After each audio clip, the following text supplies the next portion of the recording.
Halo, selamat pagi Bu Devi. Bisakah nanti ke ruangan saya sebentar? Ada yang ingin saya sampaikan. Oke, baik Bu. Terima kasih. Permisi Pak, Silakan duduk. ada apa Bapak manggil saya? Jadi begini, saya ingin menginformasikan bahwa nanti siang kita akan mengadakan forum diskusi mengenai kompensasi karyawan. Jadi saya minta tolong kepada Ibu Sevi untuk menginformasikan kepada seluruh divisi perusahaan untuk hadir pada forum diskusi pada siang hari nanti. Baik Pak, saya akan segera menginformasikan forum tersebut kepada seluruh divisi. Kalau tidak ada lagi yang ingin Bapak sampaikan, saya izin pamit. Ya, silakan. Terima kasih Pak.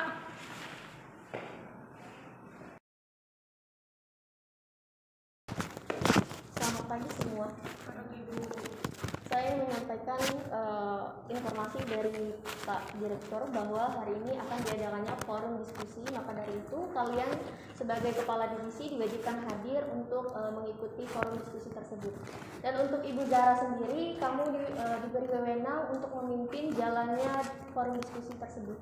Mungkin itu saja yang ingin saya sampaikan. Jika tidak ada yang ingin ditanyakan, saya pamit. Terima kasih. Ibu.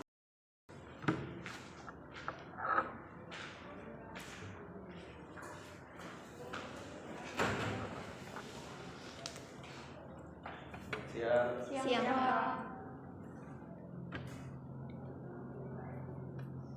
Silakan duduk.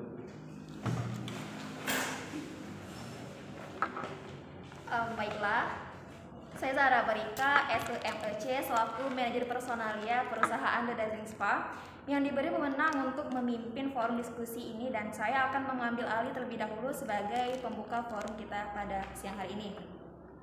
Assalamualaikum warahmatullahi wabarakatuh. Waalaikumsalam warahmatullahi Puji syukur wabarakatuh. atas kehadiran Allah Subhanahu wa taala, karena atas rahmat dan hidayahnya lah kita dapat berkumpul di sini dalam keadaan yang sehat walafiat. Salawat serta salam selalu tercurahkan kepada Nabi besar kita Nabi Muhammad SAW.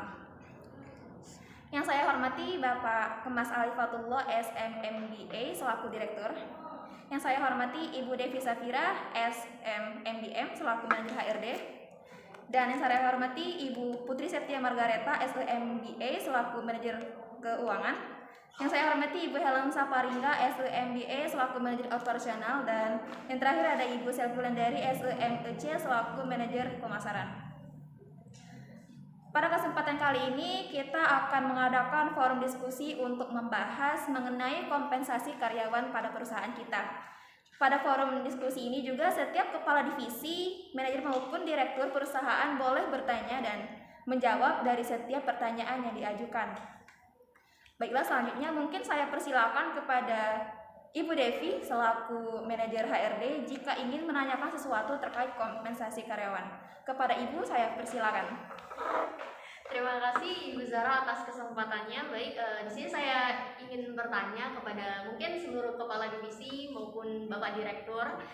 Jadi pertanyaan saya itu, bagaimana sih kriteria agar suatu kompensasi itu dapat dikatakan efektif? Mungkin itu saja pertanyaannya.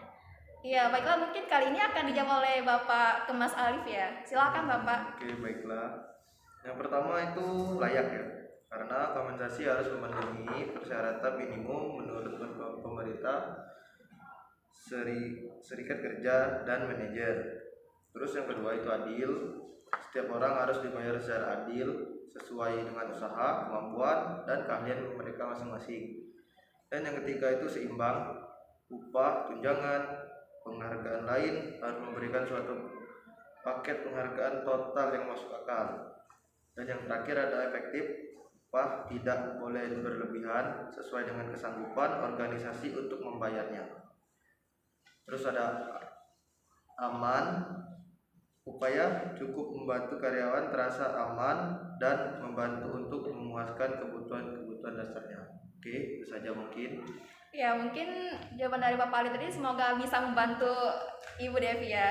Iya. Nah, baiklah, mungkin saya ada pertanyaan ya untuk ke bagian HRD, Ibu Devi. Jadi pertanyaan saya itu tuh, mengapa dalam pemberian kompensasi setiap perusahaan itu tidak sama, Bu? Kenapa tidak kita samaratakan saja? Baik, terima kasih pertanyaannya Ibu Zara. Saya izin menjawab. Jadi kenapa kompensasi setiap perusahaan itu berbeda? Jadi ada alasannya. yaitu besarnya kompensasi akan berbeda-beda. Besar kecilnya kompensasi itu dipengaruhi oleh faktor-faktor seperti tingkat biaya hidup, tingkat kompensasi yang berlaku di perusahaan tersebut, tingkat kemampuan perusahaan, jenis dan tanggung jawab pekerjaan, peraturan perundang-undang, dan peranan serikat buruh. Jadi mungkin itu faktor-faktor yang membuat mengapa setiap kompensasi di setiap perusahaan itu berbeda-beda. Oh, oke, baik. Nah, jadi mungkin dari divisi lain ya ada yang dipertanyakan mungkin. Baiklah Ibu Zara, saya izin bertanya mengenai kompensasi di perusahaan kita. Iya, silakan Bu. Pertanyaannya, bentuk-bentuk kompensasi apa saja yang biasanya digunakan perusahaan untuk menarik dan mempertahankan pekerja yang produktif? Oke, baiklah, terima kasih. Mungkin akan dijawab oleh Ibu Helen ya. Silakan Bu Helen. Baik, bentuk-bentuk kompensasi itu ialah upah atau gaji. Jadi salah satu kompensasi dari perusahaan yang ditentukan oleh performance karyawan. Yang kedua itu insentif. Maksud dari insentif itu adalah tambah-tambahan gaji di luar pokok. Yang selanjutnya itu tunjangan. Maksud dari tunjangan itu ada asuransi kesehatan, asuransi jiwa, dan libur-liburan yang dibayarkan oleh perusahaan untuk karyawan. Selanjutnya yaitu fasilitas. Maksud dari fasilitas itu yaitu mobil perusahaan, keanggotaan, penggantian biaya parkir. Nah, mungkin itu saja, Bu. Terima kasih Bu Ellen. Ya, mungkin bisa membantu menjawab pertanyaan dari Ibu Putri tadi ya. Nah, ini jadi mungkin pertanyaan selanjutnya ada dari divisi lain, silakan. Baiklah, saya izin bertanya. Iya, silakan Bu Selvi. Hal-hal apa saja yang perlu dipertimbangkan untuk menyusun sistem kompensasi dalam suatu perusahaan? Iya, mungkin akan dijawab oleh Ibu Putri ya. Silakan Bu Putri. Ya, saya izin menjawab Bu pertanyaan dari Ibu Selvi.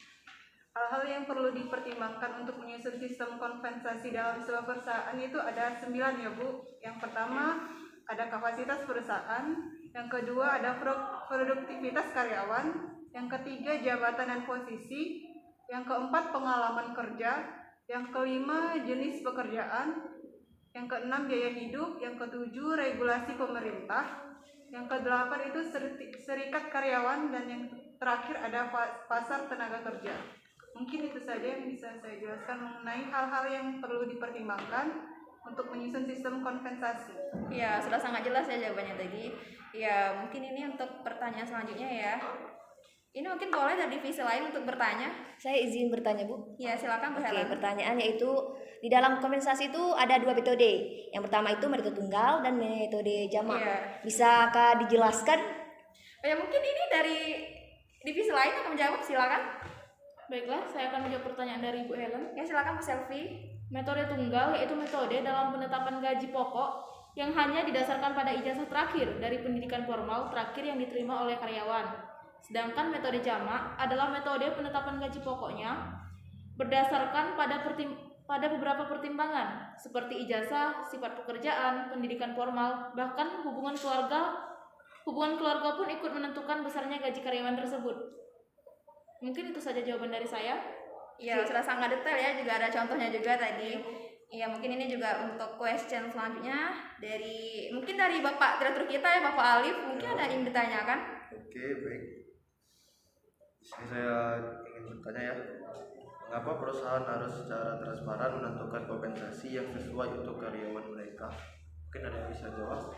Nah, mungkin ini dari divisi mana lagi nih yang akan menjawab nih? Sepertinya saya lagi, Bu. Oh, silakan Bu Selvi. Baiklah, saya akan menjawab pertanyaan dari Bapak Direktur, yaitu Pak Alif. Pertanyaannya tadi, mengapa perusahaan harus secara transparan menentukan kompensasi yang sesuai untuk karyawan mereka? Karena dengan kompensasi yang sesuai dan transparan, karyawan dapat mempertimbangkan loyalitas dan kinerjanya untuk perusahaan. Perusahaan pun dapat mempertahankan karyawan terbaiknya, tanpa harus berulang-ulang melakukan proses perekrutan karena banyak karyawan yang memilih resign. Mungkin itu saja jawaban dari saya, Pak. Ya, terima kasih ya Bu Selvi atas jawabannya yang sudah sangat detail tadi. Dan juga ini mungkin question terakhir ya, mungkin akan ditanyakan oleh siapa nih untuk kesempatan terakhir? Saya Bu. Oh ya, Bu Putri silakan. Ya, pertanyaannya apa saja sih tujuan pemberian kompensasi bagi karyawan? Oke, baik, terima kasih. Mungkin ini saya sendiri akan menjawabnya ya. Izin ya kepada seluruh kepala divisi. Iya, jadi ini ada beberapa tujuan dalam rangka pemberian kompensasi untuk karyawan. Jadi yang pertama itu ada ikatan kerjasama. Dengan pemberian kompensasi terjalin ikatan kerjasama formal antara majikan dengan karyawan. Yang kedua itu kepuasan kerja. Dengan balas jasa, karyawan akan dapat memenuhi kebutuhan-kebutuhan fisik, status sosial, dan juga egoistiknya sehingga memperoleh kepuasan kerja dari jabatannya. Ini yang ketiga ada pengadaan efektif, yang keempat ada motivasi ya, dan yang kelima ada stabilitas karyawan. Maksudnya itu dengan pemberian kompensasi atau prinsip adil dan layak serta eksternal, konsistensi yang kompetitif, maka stabilitas karyawan akan lebih terjamin karena turnover relatif kecil. Yang selanjutnya ada disiplin, kemudian ada pengaruh serikat buruh, dan yang terakhir itu ada pengaruh pemerintah. Jadi pemerintah itu juga berperan aktif dalam proses kinerja karyawan. Oke, baiklah, mungkin itu saja ya hasil jawaban dari saya. Semoga dapat dipahami oleh Ibu Putri. Saya izin menambahkan boleh? Bu? Iya boleh, silakan Bu Depi. Jadi pertanyaan dari Bu Putri tadi mengenai apa sih tujuan perusahaan itu memberikan kompensasi kepada karyawan. Iya. Jadi di sini hanya ada beberapa poin karena yang dijelaskan oleh Ibu Zara itu sudah sangat lengkap ya. Iya. Jadi diantaranya itu mengapa perusahaan memberi kompensasi? Alasannya yang pertama itu sebagai bentuk menghargai prestasi karyawan. Yang kedua memberi keadilan terhadap gaji karyawan. Yang ketiga itu menjaga tingkat turnover karyawan. Yang keempat yang pastinya untuk mendapatkan karyawan yang bermutu. Yang kelima itu mengendalikan biaya, dan yang terakhir sama seperti yang Ibu Zara jelaskan itu untuk memenuhi peraturan pemerintah. Jadi itu saja sih tambahan dari saya. Iya, mungkin Ibu Putri ada yang mungkin masih mengganjal di hatinya. Nggak ada, Bu. Oke, jadi mungkin itu saja ya jawaban dari saya dan juga Ibu Devi yang telah menambahkan tadi atas pertanyaan dari Ibu Putri. Semoga dapat menjawab dari pertanyaan yang telah disampaikan. Karena itu menjadi pertanyaan terakhir pada forum diskusi tentang kompensasi perusahaan kita pada siang hari ini. Maka berakhir pula kegiatan diskusi kita pada hari ini. Terima kasih ya kepada Bapak Kemas Alifatullah SMMBA selaku Direktur Perusahaan, dan terima kasih juga nih kepada para pemimpin manajer yang telah menyempatkan waktunya untuk hadir pada forum diskusi kita pada siang hari ini. Semoga kita dapat bertemu di forum diskusi selanjutnya, dan semoga apa yang telah disampaikan dapat bermanfaat bagi kita dan perusahaan kita. Saya tutup, wabillahi taufiq wal hidayah. Wassalamualaikum warahmatullahi wabarakatuh. Waalaikumsalam warahmatullahi wabarakatuh.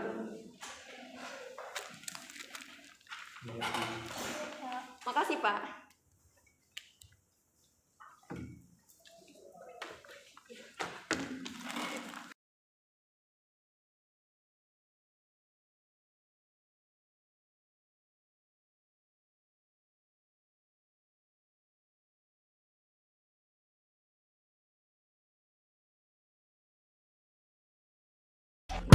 Move